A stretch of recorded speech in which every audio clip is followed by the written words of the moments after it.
I would like to invite our next speaker, Mr. Vikas Awasthi from CISCO, to share his views on secure networks for work and play. Mr. Awasthi.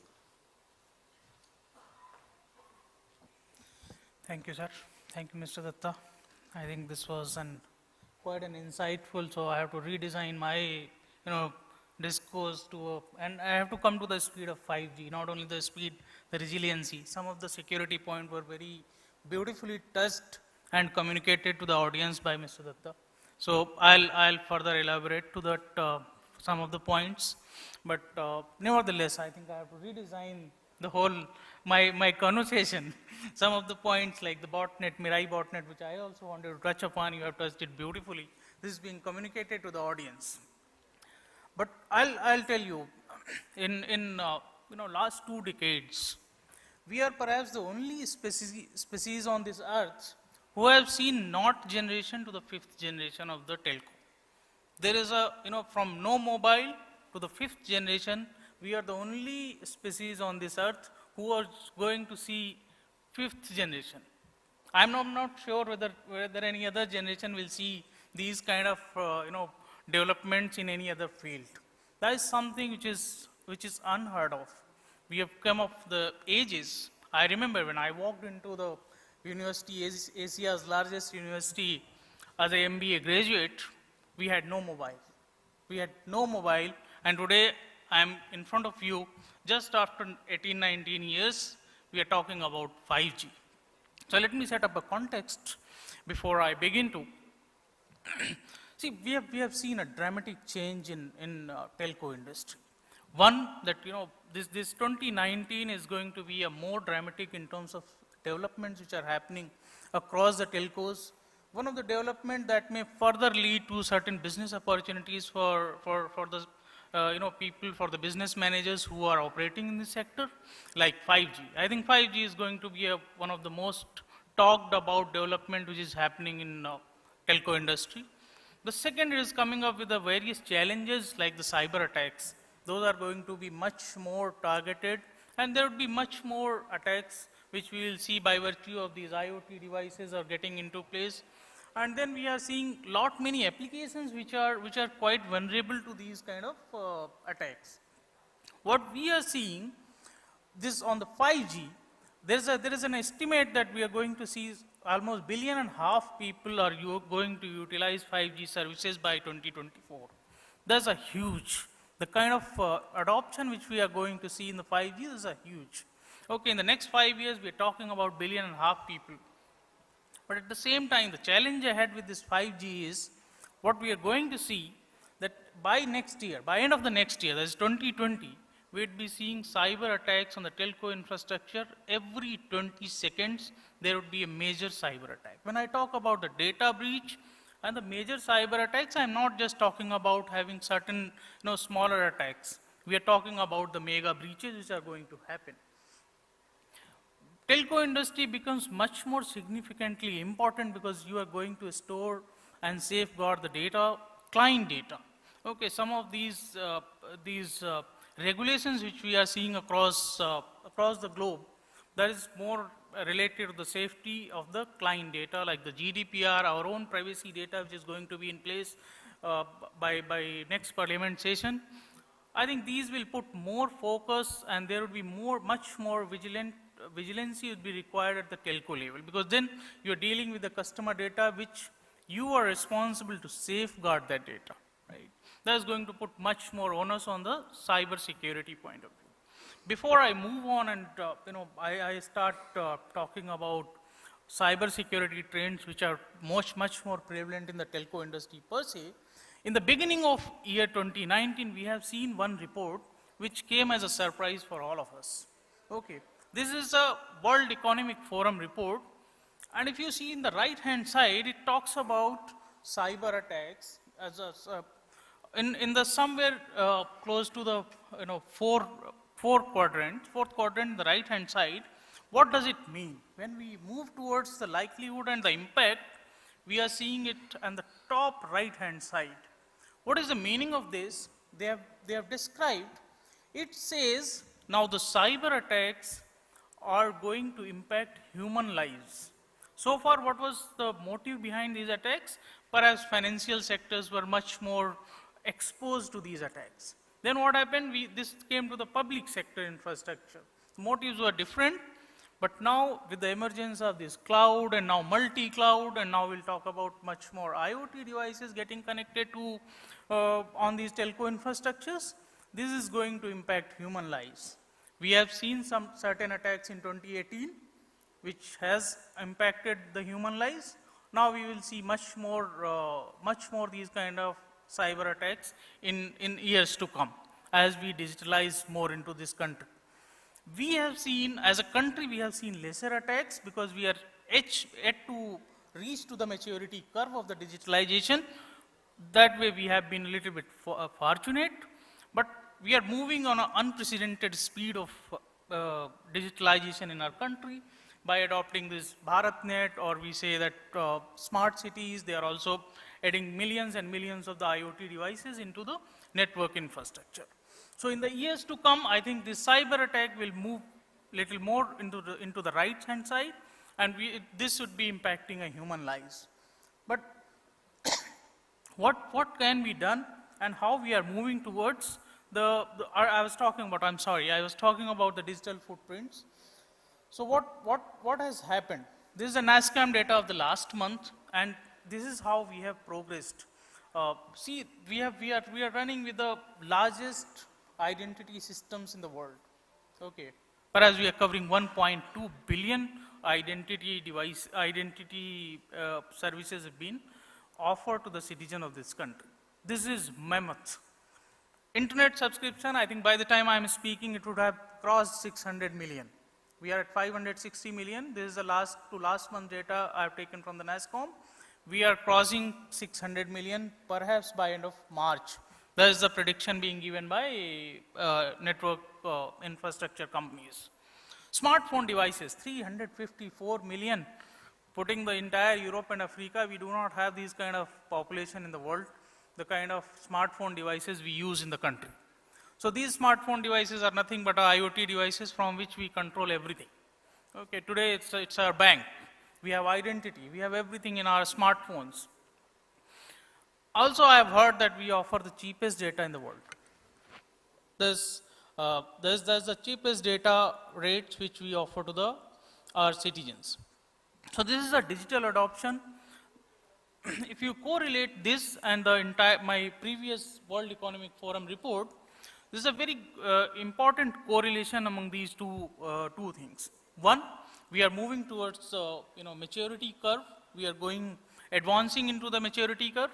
So we would be seeing much more attacks. That is point one. So we would be seeing much more attacks. Now my job is not just to tell you that yes, we are maturing into the cyber space. So we have to take care of various things we have to take into consideration when we deploy 5G full-fledged into the country. So what are the various sort of attacks, or what are the costs related to this? Let's understand first what is the cost related to per data breach into the telco space. If I talk about, I have taken this from last year's study being done by Ponemon.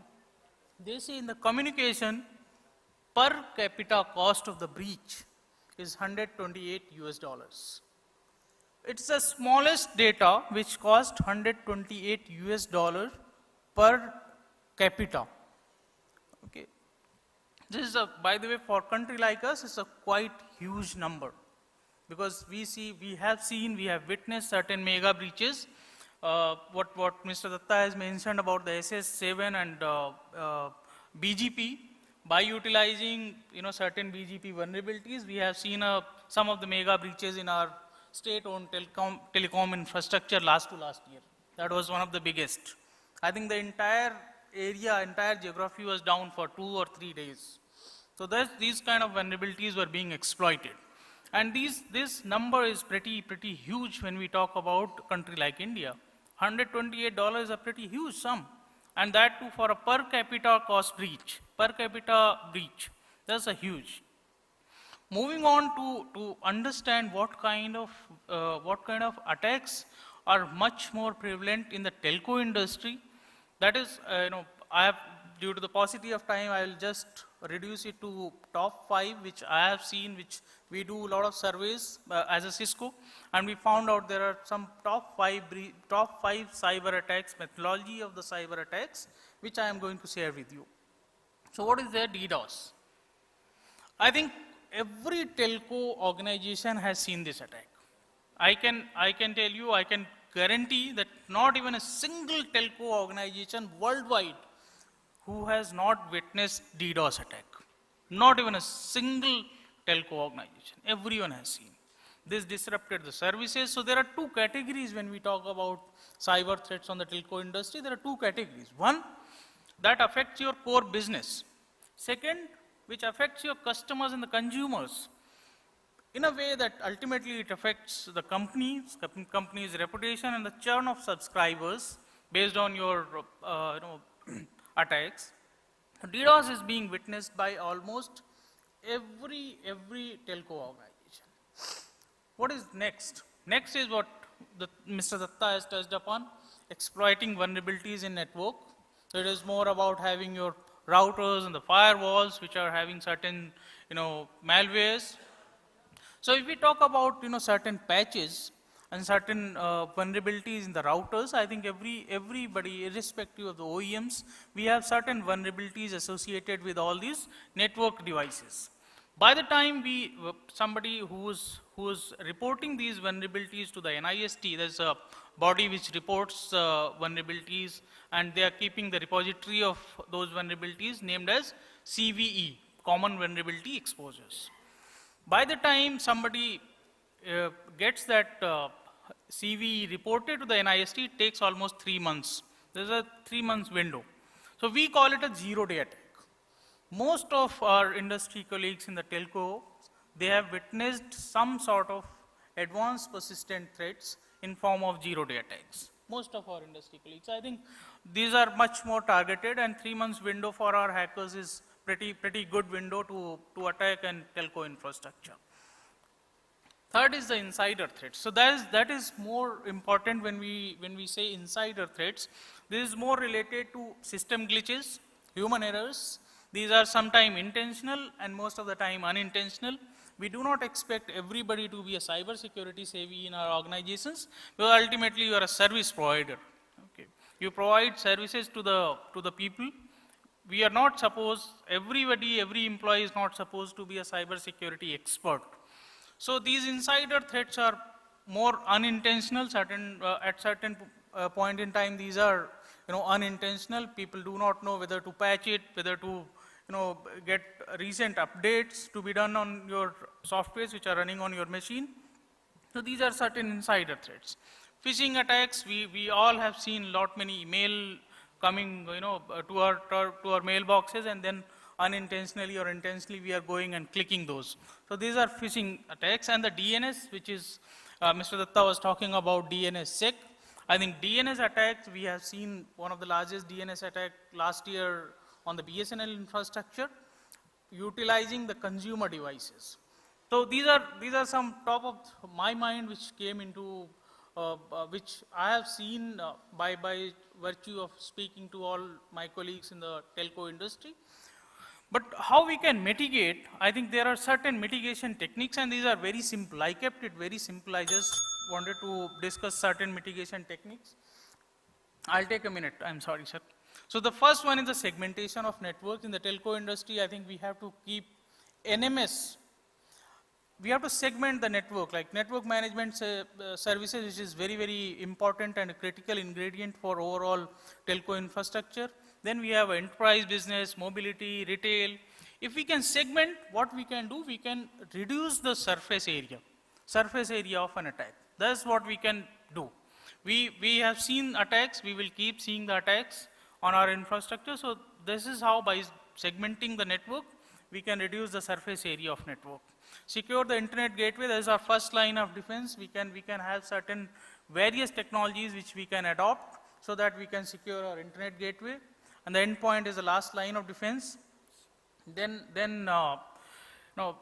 focus on automation. So I was talking about the human errors and the glitches, system glitches. By securing, by having automated security, I think we can avoid human errors up to a certain extent. The last is put forth a cyber incident response plan. That is very important. We do have all these SOPs in place if there is a fire or safety regulations. Similarly, I would urge each one of you to have an incident response plan for your organization. And fourth, and the last one, there's a very, very important, please report these breaches to the appropriate authorities. If you have a CISO in your organization, please report that. Please report it to the CERT. That is very important to get this reported, so that these attacks do not occur, do not reoccur, because that's what is happening across the industry. We do not report these breaches, and then these breaches are unheard of, and those hackers come back to us again and again to utilize the same methodology, and then we compromise our infrastructure.